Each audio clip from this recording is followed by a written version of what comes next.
Hello, and welcome to the Joel Wolfe podcast. Join Joel Wolfe as she recounts her adventures in parenting, reveals her hard-won secrets to a strong marriage, and confides how we can all grow closer to God. You'll cheer at her victories, laugh at her calamities, and most of all, come away with the tools to tame the chaos in your own home with the courage to live life to its fullest, just the way God intended. Don't miss a single episode because life's better here.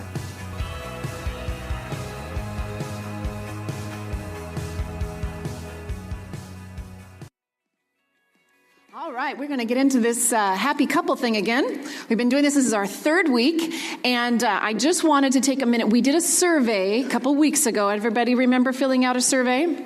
And we got good response back, and I wanted to give you kind of an overview of what we found out. Now, in the past, or, if you listen to any of the press out there, shall we say, about marriage, they say that actually over 50% now, pushing sometimes 54 to 55% of marriages, all marriages, end in divorce. And so that is really not a very good outcome. I don't know if you would agree with me, but if I knew that I was entering into something that had a 50-50 chance of making it or not, and actually now a little bit more towards the side of not making it, I would probably not be one to quickly jump into that. I don't know about you. And they're also saying that percentage is the same as in the church. And that kind of discouraged me because I've been laying my life down for the church, trying to build this thing up, and I want it to be different. I want it to be better than the world. I want this place to show and set the standard for what we're supposed to be doing, right? So out of our survey, though, I found that only in New Horizon here, only 12% of marriages at New Horizon here, in the church, in this church here, end in divorce. That is a much better percentage. I like that better. Now, some of that divorce, came prior to their Christian walk. Some of that came out of possibly, some abusive situations and things like that. No condemnation. This is a house of restoration. And if we find out you have been through a divorce, we're not going to kick you off and kick you out and put you in a little box. We're going to say, come on, let's do this thing. Let's turn it around today forward and put together our marriages. So, as far as you, if you're one of those 12%, it's all right. It's all good. We're all going and getting better. But 12%, that is so much better than that press that you get from out there of how horrible marriage can be and how it's such an iffy thing. I saw your mic go up. You want to say something? No, you're good. Okay, lady. Good. I will be very aggressive. Okay, jump in there if you want. Right Yeah. Okay, so I'm watching the clock. That means we. Okay, talk fast. Okay, couple of other things here as far as those surveys. Some things that you like about your spouse. Some things that you like. You like the fact that many of your spouses are caring. Spouses in the house are loving. Spouses are committed. Supportive. They do yard work. Did you know you go out there and you pull a weed, you're doing something for Think your alike. spouse, and they're liking it. Stay over here, honey. Stay over here. Okay, stay over Don't here. preach this part. Man. Think alike, funny, responsible, cook. Some wife said that she likes her spouse because he's perfect. That works. Yeah, you shouldn't have wrote that about me. Faithful. Spouses, they cook. Helps. Did you say cook already? Yeah. Loyal. Work hard. Fills the car up with gas. I love that. You did that this week. I did that this week. Brownie buttons. Yeah, all over the place. Now, another section I had written down there was things that you would love to change about. If you could change one thing about your spouse, what is it that you would change? Which is another way of saying you don't like your spouse. No, not the spouse, the thing. A thing about your spouse. Right. Good. So the things that some spouses would like to change about their other spouse. Does that make sense? That they would like to see change, and they would like to see more teamwork. Too much fear.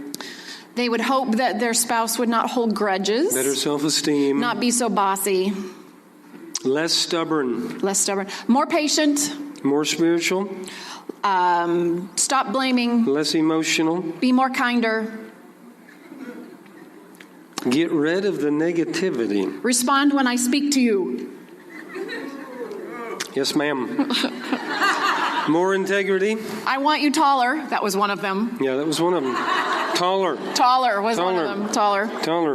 We're hoping, taller. Now, one of them, it was a wife, I could tell, because she said she would, and I think that they really meant this in seriousness, but it's kind of cute too if you kind of take it out of its context. But one woman wants her husband's hearing to be restored. And so, that's really positive, but, I was thinking, I kind of want his Most hearing restored. Most every woman says that.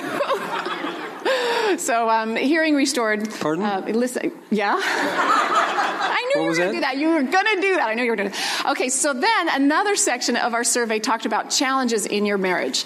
And there was a couple of ones that kind of came through just kind of here and there, just single ones. But by and far, the top two areas of biggies. Challenges in marriages are, number one, communication.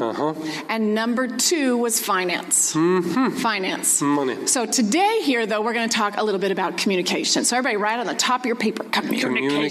So we're going to talk a little bit about communication. Doesn't that sound fun? Communicate about communication. That's our challenge today. Okay, so a little bit of review. This is our third week. First week, we committed to bettering our marriage through turning towards our commitment. We talked about reading books more. I got some new books for you. Brand new books. We've got Creating an Intimate Marriage, and this is great on rekindling romance, affection, and encouragement. This is a great book. I want all of these books to walk out today. This is on communication, honest communication, deeper intimacy, and stronger marriage. This is a really good one. I have this one. This is really fun. How to Have a New Husband by Friday. I like that. You tricked me. Is that how you did that? Yeah. This is a great book by Kevin Lehman. I don't have any of these over here, but this is a really good one. He also has another one, How to Have a New Kid by Friday, and I read that one. That's really good. Why are you telling us about this book if you don't have any? Because you can get it. Turn Up the Heat. We talked about sex last week. No more. We don't have time for this. Okay. Okay. Just go over there. Can they get this one? Amazon. Anywhere. Oh, honey, that's... I know. That's I'm tantalizing, but, I'm just telling you what books to look for. So, and then last week we talked about bettering your sexuality, your sex life, and that kind of thing. We had a great time last week. I don't know about you, but it was good. And if you missed it, get the CD. And if you were here, get the CD because you need to listen to it again. And we're going to put the whole pack together when we're all finished and have kind of a three-part CD set. So that's coming. So let's go on to today, just a reminder of unhappy couples and happy couples. Remember what our definition of happy is? Happy means that you have a contented kind of sense of well-being regarding your relationship. Really? So it's not like you're laughing all the time, ha ha. It's just this kind of settled feeling that things are good. You know what I'm talking about? Mm-hmm. Okay, and then over here, as far as unhappy is, how many remember what unhappy means? Miserable. Wretched. Unhappy. Anybody been there before? Don't raise your hand. You're all like... Everybody should raise their hand. And we learn also, we've been talking about the fact that these happy and unhappy couple thing it's kind of on a continuum, and you can be anywhere on the continuum at any given time. So you can have a happy moment in your marriage and just think you're just the coolest thing. You're just married to just awesome. And then you can have this feeling of all of a sudden, okay, things are not going well. You can go from 60 to 0 in about 2 seconds, right? If you do that real fast, they call it dancing. We're not good dancers. But one thing we found is that the crazy thing about marriage is that when you get married and you stand before the pastor or however you got married, and they declare you are married, in the sight of God, you are one. And the word actually says you have become one flesh. You have become one. But the crazy thing about marriage is that in reality, we are still two. And it's kind of a mystery.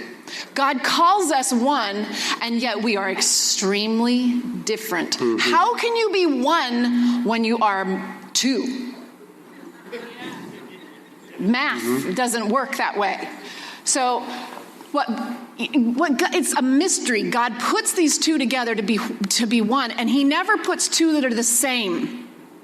He puts very different things together, because a puzzle piece, you can't keep putting the same puzzle pieces together and have a cool looking puzzle, right? You have to have things that complete each other. So with Dwain and I, when we became one, we went, and we did the I do. Mm-hmm. Then he started thinking thoughts that weren't my thoughts. And he wanted to do things I didn't want to do. Mm-hmm. And he started doing things I didn't like that he did. Mm-hmm. And the mere fact that he's a man and I'm a woman. Really mess things up. Because here we're trying to be one, and we're so different. Yeah. So different. I have spaghetti up here. Reaching over and thinking about everything at all times. I think about everything all the time. Even when you're sleeping. Even when I'm sleeping. That's a problem. I'm thinking. I have a switch. I just turn mine off at night. He has his nothing box. That when I ask him, what are you thinking? Nothing. Nothing. So I can nap in the middle of the day. How could that be? I just flip into the nothing box. Very different. There I go. Very different. Physically we're different. Emotionally we're different. We think different. And yet, at the same time, God says we have Called to be one. Supposed to be one. Meant to be one. Okay, so, funny story. Dwain and I get married. Remember those pictures we showed a couple weeks ago? Remember the one of that first house that we built? We were just kids. We started building that house actually before we got married. And we worked our little fannies off. We worked so hard. We moved into the house before it was complete, and way before it was complete, because actually we were living with my mom, and we wanted to move out. So it worked really well. But we moved in. The day we moved in, subflooring on the floors, no doors, no interior package. The only, no carpet, all that kind of stuff. One toilet. One toilet that was set, and one electrical outlet that worked in the bathroom. So it was cool for during the day. It was working out pretty good that first day, but when the sun started going down, we were kind of stuck because none of the lights worked either. So Dwain goes down and he finds me a big, huge, long orange extension cord, and he plugs it in the bathroom, and he kind of lanes it all the way down, and then he gives me this huge fluorescent light. A big man cave light, a big shop light. It didn't have the cover on it. It was just like these tubes, like, Two tubes, yeah, just a big. And so I had to walk around my house with my light, and I set it down. So then we sat and we ate dinner in the dark, kind of with my little light, and if that thing fell, I was so scared of that thing falling and exploding and then it would be dark. I couldn't fix it, What would I do? So, and the only running water was in the tub back in that bathroom. Yeah. So when we had to do the dishes. I remember you doing dishes in that tub. Oh, I was doing the dishes. Yeah, that was special. It was horrible. So it was the next day, I think it was. So we're trying to get settled. This is the first time, people, this is really the first time I had a house, and I was newly married, and I just wanted to nest. Come on, girls, help me. It was time to nest. And there was nothing to nest with. It was so hard. No, well, actually, my husband We had some furniture. We had a few. He went out that day and he found a big roll of orange carpet that was taken out of a bank that day. Yeah. And he brought that to our house on the back of his green pickup. It wasn't orange shag either. It was commercial grade. So it wouldn't unfray easily. So he rolls it out in our living room. Cool. And it was the coolest thing in the world. So he rolls bright out. Orange, beautiful. And then we put our hand-me-down couch, the tweed kind that has the sleeper inside that sags. Y'all had one of those? And then my husband, he made me a coffee table. He took 4x6s. 2x4s. And 4x6 legs. And he built that thing, put smoke stain glass on it, smoke glass on the top. And then he took his router and routed Jesus fish all over it. So we put that right there in front of the couch. It was a real coffee table right there. And then we had a entertainment center, and I got it all set up. We had a stereo that really was a good stereo. We put money in our stereo. It had big, huge speaker cabinets, and those were our side tables. Anybody had those end tables like that? And you put the lamp on it. Okay, so that was us. So it was so cute. I was so proud of my little nest. And I went in the other room, and I was gone for all of 10 minutes. And all of a sudden, what did my ears hear? Now, remember, we woke up that morning very happy because we were going to get something done that day. And I go in the other room, and all of a sudden, I hear Dwain's skill saw firing up, cutting wood because he's going to work on my house. And I come running out, and he's got his boards laid across the coffee table and the couch, and he's sawing in my nest. He's sawing in my nest. Now, granted, the day before, it was his workroom. You got a vacuum cleaner? But it's not that anymore. And all of a sudden, we went from very happy that morning, because we were going to get something done, to... I began to, you stayed there because you were happy. Well, yeah, I you got migrated sad. way over here. I mean, like, I was off the charts unhappy. I was happy. I was so mad. We had a vacuum And cleaner. he was fine. I came storming in the room. What are you doing? I had to scream because he's sawing, and with his and we have this fight.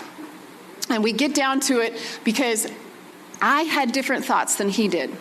And we were extremely separated. We were supposed to be one and working together in a team, and we were not. Anybody there? Where you are not together. You are far apart, but God has called you to be one. Yeah. And the way then that we can come back together, there's only one way. There's only one way that we can make this huge breach smaller and come back to one, and that is through communication. Thanks for joining us today for this episode of the Joel Wolfe Podcast. We hope you enjoyed the message. Don't forget to subscribe to receive more great content regularly and visit us online at joelwolfe.me, as well as on Facebook at facebook.com/author Joel Wolfe. Be sure to check out Joel's latest book, Courage in Chaos, which Dr. Kevin Lehman says inspires both the heart and the head in equal measure. It's available for purchase at her website.